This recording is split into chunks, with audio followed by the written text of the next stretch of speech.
پیارے مرشد کی بارگاہ میں عرض ہے کہ یہ بائک پر بلی بیٹھی ہوئی ہے اور یہاں سے اب نکلنا ہے. اب انتظار کرنا پڑ رہا ہے کہ اگر ہم ڈسٹرب کرتے ہیں تو اس کے سکون میں خلل واقع ہوگا. کیا یہاں پر یہ اجازت ہوگی کہ ہم اس کو ہٹا کر بائک لے کے جائیں یا انتظار کریں کہ یہ جب ہٹے یہاں سے گاڑی پر سے تب ہم گاڑی کو لے کے جائیں؟ رہنمائی فرما دیجیے. دعائے بے حساب مغفرت میں یاد رکھیے گا. اللہ اللہ اللہ، یہاں تو بندوں کو کان پکڑ کے نکال دیتے ہیں، ہٹا دیتے ہیں دھکا مار کے. تو بلی خیر ہے، یہ بھی ایک مدنی سوچ ہے، اچھی سوچ ہے.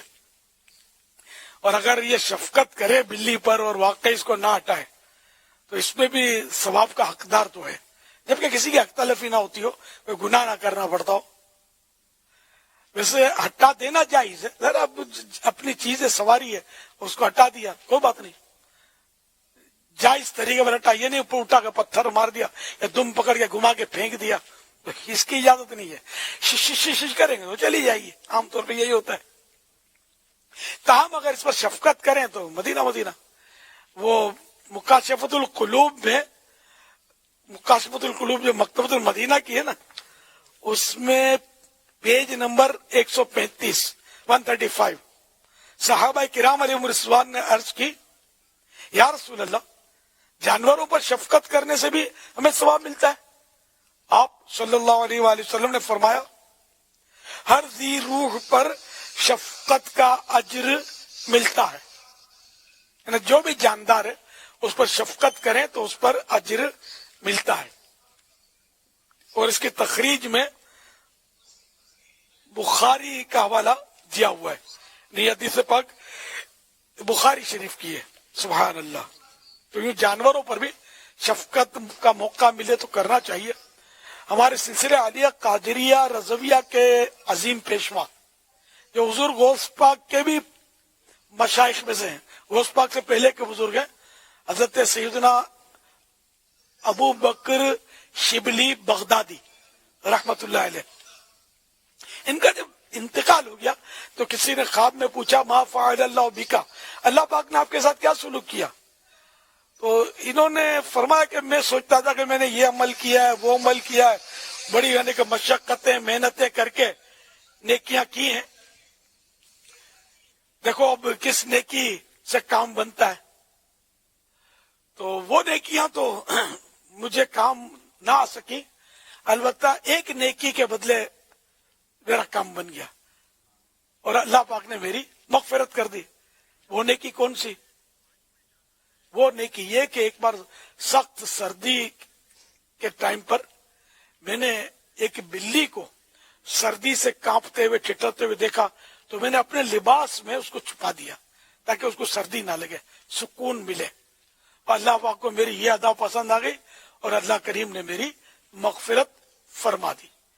تو یوں بھی ہوتا ہے کہ جانوروں پر شفقت بخشش کا ذریعہ ہوتا ہے. امام غزالی رحمت اللہ علیہ کا بھی تو واقعہ ہے نا کہ انتقال کے بعد کسی نے خواب میں دیکھ کر پوچھا کہ آپ کے ساتھ کیا معاملہ ہوا؟ تو آپ نے بتایا کہ ایک بار میں لکھ رہا تھا. پہلے تو لکھنے کا انداز تھا قلم ڈبو کر وہ لکھتے تھے، تو وہ قلم کی نب پر وہ بیٹھ گئی ایک مکھی اور سیاہی انک چوسنے لگی. تو میں نے لکھنے کا کام روک دیا، میں انتظار کرنے لگا کہ یہ پیاس بجھا لے اپنی تو خود ہی اڑ جائے گی. تو میں نے اس پر یعنی اس مکھی پر رحم کھایا، اس کو پیاس بجھانے دیا. تو اللہ پاک نے اس عمل کے سبب میری بخشش کر دی. اللہ کی رحمت. تو یہ مطلب جو جن کا ذہن ہوتا ہے نا اس طرح، تو وہ اس طرح جانوروں پر بلکہ کیڑیوں پر بھی رحم کرتے ہیں. ایک بڑا ایمان افروز واقعہ رسالہ قشیریہ میں ایک تصوف اصطلاح ہے، فتوتن نے دلیری کے ساتھ سخاوت و کرم کرنا. تو ایک بزرگ فتوہ کے مطلب یعنی کہ تعلق سے مشہور تھے. تو کچھ لوگ ان کی زیارت کے لیے حاضر ہوئے.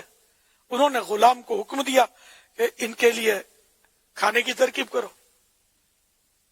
غلام چلا گیا، کھانا اٹھانے کے لیے، تو دیر لگی تو بزرگ نے اس کو آواز دی، 2-3 بار آوازیں دی لیکن وہ نہیں آیا. پھر وہ کھانا لے کر بہت دیر کے بعد حاضر ہوا. غلام بھی مہمان بھی سوچ رہے تھے کہ یہ اتنے بڑے بزرگ اور کیسے نافرمان غلام کو پال کے رکھا ہے کہ جو اتنا مطلب ہے کہ اس نے تنگ کیا. تو کسی نے اس غلام سے کہا کہ تم نے اتنی دیر لگا دی. تو غلام نے جو بات کی نا، یہ مہمانوں کو تو مطلب ہے کہ سوچ میں ڈال دیا. متاثر کن بات تھی. مہمان نے کہا کہ ہوا یہ کہ میں جب کھانا لینے گیا نا تو اس میں چیونٹیاں اکٹھی ہو گئی تھی، کیڑیاں اکٹھی ہو گئی تھی.